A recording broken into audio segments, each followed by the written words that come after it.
നമസ്കാരം, ഞാൻ സിയാദ് ഇല്ലിക്കൽ. എല്ലാ ദിവസവും വൈകിട്ട് 7 മണിക്കുള്ള മാർക്കറ്റ് ന്യൂസിലേക്ക് കടക്കാം.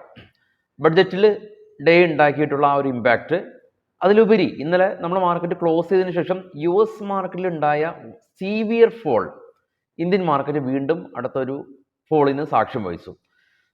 US മാർക്കറ്റിലെ ടെക്നോളജി ഇൻഡെക്സ് ആയിട്ടുള്ള നാസ്ഡാക്ക് ഒരു സിംഗിൾ ഡേ കൊണ്ട് ഇന്നലെ അവിടെ ഇരിഞ്ഞിരിക്കുന്നത് ഏകദേശം 3.5% അടുത്താണ്. ഏകദേശം 400 പോയിന്റാണ് ഒരു സിംഗിൾ ഡേ കൊണ്ട് US ടെക്നോളജി ഇൻഡെക്സ് ഇടിഞ്ഞത്. ടെസ്ല എന്ന് പറയുന്ന ഒരു സ്റ്റോക്ക് ഒരു ദിവസം കൊണ്ട് 12%, ആപ്പിളും ഫേസ്ബുക്കും ഉൾപ്പെടെയുള്ള മറ്റ് സ്റ്റോക്കുകളും സീവിയർ ആയിട്ടുള്ള ഒരു ഇടിവ് കാരണമായതുകൊണ്ട് ഇന്ന് രാവിലെ തന്നെ പ്രീ മാർക്കറ്റിൽ നമ്മൾ കണ്ടതുപോലെ തന്നെ പ്രത്യേകിച്ചൊന്നും തന്നെ നമ്മൾ എക്സ്പെക്റ്റ് ചെയ്തില്ല. ഏഷ്യൻ മാർക്കറ്റും നെഗറ്റീവായിരുന്നു, US ഫ്യൂച്ചറും ഫ്ലാറ്റ് ആയിരുന്നു. മാർക്കറ്റ് ഓപ്പൺ ആയിട്ടുള്ളത് ഒരു വലിയൊരു ഗ്യാപ് ഡൗൺ. സത്യത്തിൽ ഇന്ന് ഗ്യാപ് ഡൗണിൽ നിന്ന് നിഫ്റ്റി തിരിച്ച് കയറിയ ഒരു ദിവസമാണ്. RBL ബാങ്കിൻ്റെയും ആക്സിസ് ബാങ്കിൻ്റെ ഭാഗത്തു നിന്നുള്ളൊരു നെഗറ്റീവായിട്ടുള്ള ഇമ്പാക്റ്റ് കാരണം ബാങ്ക് നിഫ്റ്റിയാണ് ഇന്ന് ആക്ച്വലി 400 പോയിന്റ് ഒരു ഫോൾ ഉണ്ടായിട്ടുള്ളത്. നിഫ്റ്റി ഫ്ലാറ്റായ രീതിയിലാണ് ഇന്ന് വ്യാപാരം അവസാനിപ്പിച്ചത്. കൂടാതെ തന്നെ ടാറ്റ മോട്ടോഴ്സ് ശക്തമായ ഒരു റാലി രേഖപ്പെടുത്തി. ഇന്നലെ നമ്മൾ കണ്ടിരുന്നു FIs നല്ലൊരു സീവിയർ സെല്ലിംഗ് മോഡിലേക്ക് അവർ പോയി. തുടർച്ചയായി 3 ദിവസം അവർ സെല്ലിംഗ് ആണ്. മറ്റുള്ള വിശേഷങ്ങളിലേക്ക് നമുക്ക് കടക്കാം. ഈ ഒരു ശനി ഞായർ ദിവസങ്ങളിൽ കൊച്ചിയിൽ വെച്ച് ഫ്യൂച്ചർ ആൻഡ് ഓപ്ഷൻ്റെ ക്ലാസ്സും ബേസിക് സ്റ്റോക്ക് മാർക്കറ്റ്, അതായത് സ്വിങ്ങിൻ്റെ ക്ലാസ്സും നമ്മൾ കണ്ടക്ട് ചെയ്യുന്നുണ്ട്. കൂടാതെ ഇവിടെ വരാൻ പറ്റാത്ത ആളുകൾക്ക് ഓൺലൈനായിട്ടും ക്ലാസ് നമ്മൾ കണ്ടക്ട് ചെയ്യുന്നുണ്ട്. അപ്പോൾ ഫസ്റ്റ് കമൻറ്റിൽ നമ്പർ പിൻ ചെയ്തിട്ടുണ്ട്. നിങ്ങൾ ഇൻസ്ട്രക്ടറായിട്ട് ഡിസ്കസ് ചെയ്തതിന് ശേഷം മറ്റുള്ള കോഴ്സിൻ്റെ ഡീറ്റെയിൽസ് എടുക്കാവുന്നതാണ്. നിഫ്റ്റിയുടെ ചാർട്ട് നമുക്ക് നോക്കാം. ഇന്നലത്തെ ക്ലോസ് കാണാം, ഇന്നത്തെ ഓപ്പണിംഗ് കാണാം. 24,200 ലോയൊക്കെ ടെസ്റ്റ് ചെയ്തു. അതിനുശേഷം ശക്തമായ റിക്കവറി നടത്തി. നിഫ്റ്റി ഇൻട്രാഡേ ലോയിൽ നിന്ന് 200 പോയിന്റ് ഉയർന്നു. നിഫ്റ്റി ഫ്ലാറ്റ് ആയിരുന്നു. സെൻസെക്സ് 100 പോയിന്റ് ഫോളായി. നിഫ്റ്റി ബാങ്ക് 400 പോയിന്റിലേറെ ഫോൾ ആയിട്ടുണ്ട്.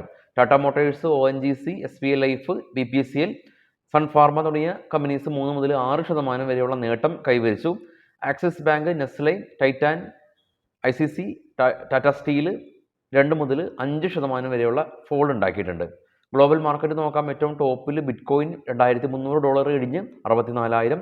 Brent oil $80. ഗോൾഡ് $2,375 ആണ് ഇപ്പോൾ സ്പോട്ട് ഉള്ളത്. $21 പെർ ഔൺസിന് ഇൻ്റർനാഷണൽ മാർക്കറ്റിൽ ഗോൾഡ് ഇടിഞ്ഞു. ഓസ്ട്രേലിയ റെഡിലടച്ചു. ചൈന, കൊറിയ, ജപ്പാൻ മാർക്കറ്റുകൾ റെഡിലടച്ചു. ജപ്പാൻ മാർക്കറ്റ് കാണാം 3% ഇടിഞ്ഞത്. ഡോ ഫ്യൂച്ചർ ഫ്ലാറ്റ് ആണ്. ഇന്ത്യ വിക്സ് ഇന്ന് 6% സ്പൈക്ക് ചെയ്ത് 12. കഴിഞ്ഞ 2 ദിവസം കൊണ്ട് ഇന്ത്യ വിക്സ് ഏകദേശം 25%-ലേറെ ഫോൾ ആയിരുന്നു. ജർമ്മൻ, UK, ഫ്രാൻസ് മാർക്കറ്റുകളെല്ലാം തന്നെ നെഗറ്റീവായ രീതിയിൽ ട്രേഡിംഗ് തുടരുന്നുണ്ട്.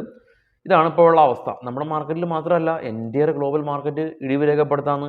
US മാർക്കറ്റ് ഇടിവ് രേഖപ്പെടുത്താണ്. ജപ്പാൻ മാർക്കറ്റ് ഇന്ന് 1000 പോയിന്റ്, കഴിഞ്ഞ ദിവസം 900 പോയിന്റ്.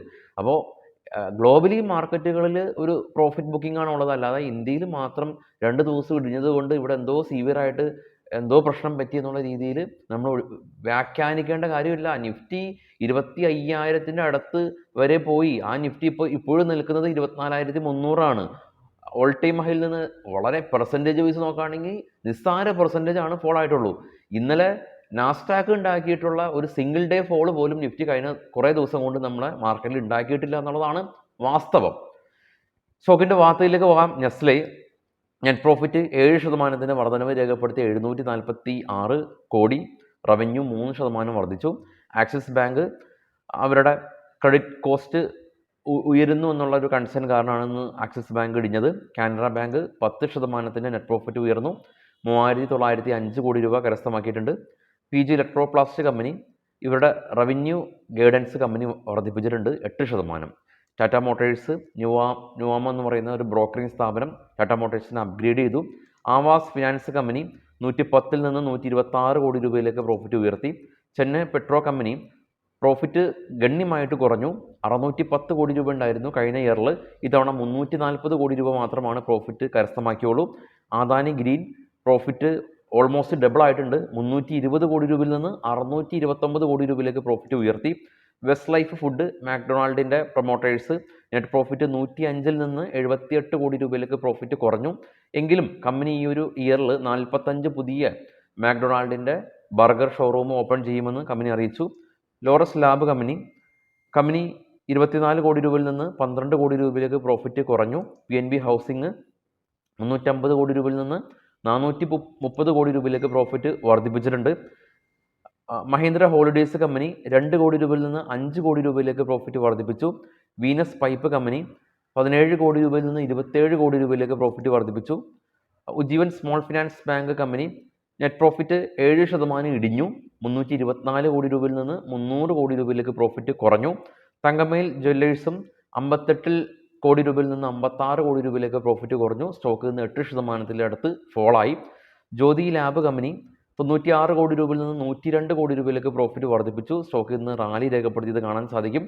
അപ്പോൾ നേരെ സൂചിപ്പിച്ച പോലെ തന്നെ ഗ്ലോബൽ മാർക്കറ്റിൽ ഒരു ചെറിയൊരു പ്രോഫിറ്റ് ബുക്കിംഗ് മോഡലാണ് ഉള്ളത്. സ്വാഭാവികമായ രീതിയിൽ ബഡ്ജറ്റിൽ സ്റ്റോക്ക് മാർക്കറ്റിനെ സംബന്ധിച്ച് നല്ല കാര്യമല്ല വന്നിട്ടുള്ളത് വാസ്തവമാണ്. അതുകൊണ്ട് ഉണ്ടായിട്ടുള്ള ഒരു പ്രോഫിറ്റ് ബുക്കിംഗ് പതിയെ ഇൻവെസ്റ്റേഴ്സ് എല്ലാം തന്നെ ഈ ഒരു long time short time capital gains എല്ലാം തന്നെ ഡൈജസ്റ്റ് ആവും. ഒരു പ്രധാന കാര്യം ഉള്ളത്, ഇപ്പോൾ ബഡ്ജറ്റ് പ്രകാരം സ്റ്റോക്ക് മാർക്കറ്റിൽ വന്നിരിക്കുന്ന ഇമ്പാക്റ്റുകൾ മാത്രമാണ് ഇപ്പോൾ നമ്മൾ ഡിസ്കസ് ചെയ്യുന്നത്, ചർച്ച ചെയ്യുന്നത്. അതല്ലെങ്കിൽ അത് മാത്രമാണ് ഇപ്പോൾ മാർക്കറ്റിൽ റിഫ്ലക്റ്റ് ആയിട്ടുള്ളത്.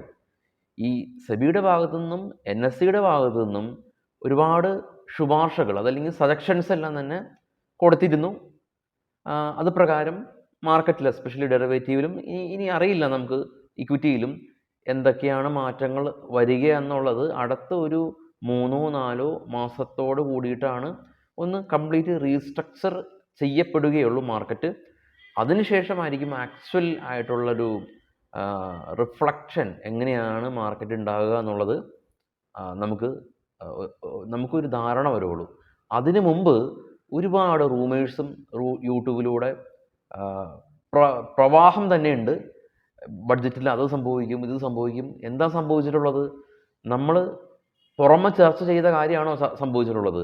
ഈ long time short time capital ഗെയിനെ സംബന്ധിച്ച് ഇവിടെ ആരും തന്നെ സംസാരിച്ചിരുന്നില്ല. വളരെ അൺഎക്സ്പെക്റ്റഡ് ആയിട്ടാണ് അങ്ങനെ ഒരു കാര്യം സംഭവിച്ചിട്ടുള്ളത്. അതുപോലെ തന്നെയാണ് ഗവൺമെൻറ്റിൻ്റെ ഭാഗത്തു നിന്നുള്ള തീരുമാനങ്ങളും മറ്റുള്ള കാര്യങ്ങളും ടൈം ടു ടൈം നമുക്ക് ഓൾറെഡി തന്നെ റിഫ്ലക്റ്റ് ആവും. അതിനു മുമ്പ് പല ചാനലുകളിലും കാണുന്ന റൂമേഴ്സ് പരത്തുന്ന പല വാർത്തകളും ഡെറിവേറ്റീവിനെ സംബന്ധിച്ചും മറ്റുള്ള കാര്യത്തെക്കുറിച്ചൊക്കെ നെഗ്ലക്റ്റ് ചെയ്യുക. കാരണം എന്താണോ ഗവൺമെൻറ് ഉദ്ദേശിക്കുന്നത് അത് കൃത്യമായിട്ട് തന്നെ അതാത് സമയത്ത് ഇവിടെ പ്രാവർത്തികമാക്കും. അതിനു മുമ്പൊന്നും ആർക്കും ഈ വക കാര്യങ്ങളെക്കുറിച്ചൊന്നും പ്രഡിക്റ്റ് ചെയ്യാൻ പറ്റില്ല. കാരണം ഒരു വ്യക്തമായിട്ടൊരു സോഴ്സിൽ നിന്ന് വരുന്ന ഒരു ന്യൂസ് മാത്രമാണ് നമുക്കത് പരിഗണനയിലെടുക്കാനായിട്ട് സാധിക്കുകയുള്ളൂ. അങ്ങനെയുള്ളൊരു സോഴ്സ് ഇതുവരെ ഗവൺമെൻറ് പുറത്തുവിട്ടിട്ടില്ല. അങ്ങനെ വരുമ്പോൾ മാത്രം നമുക്ക് അതിനെക്കുറിച്ച് ബോധർ ചെയ്താൽ മതി. ആസ് ഓഫ് നൗ ഇപ്പോൾ സംഭവിച്ചിരിക്കുന്നത് ഈ ഒരു ഇക്വിറ്റി മാർക്കറ്റിനെ സംബന്ധിച്ചാണ്. എനിവേ തീരുമാനങ്ങളെല്ലാം തന്നെ ബിഹൈൻഡ് ദ കട്ടറിൽ നടക്കുന്നുണ്ട്. അതൊക്കെ സമയത്ത് വരും. നമുക്കതനുസരിച്ച് ആ ഒരു സമയത്ത് നമുക്ക് തീരുമാനങ്ങൾ എടുക്കാം. അതല്ലാതെ മുൻകൂട്ടി സ്പെക്കുലേറ്റ് ചെയ്യേണ്ട കാര്യമില്ല. ഓൾറെഡി തന്നെ നമ്മൾ സ്പെക്കുലേഷൻ മാർക്കറ്റിലാണ് ഉള്ളത്. അതിൻ്റെ ഉള്ളിൽ കൂടെ നമ്മൾ വേറെ സ്പെക്കുലേഷൻ ചെയ്യേണ്ട കാര്യമില്ല. എനിവേ എല്ലാവർക്കും ശുഭരാത്രി. Thank you.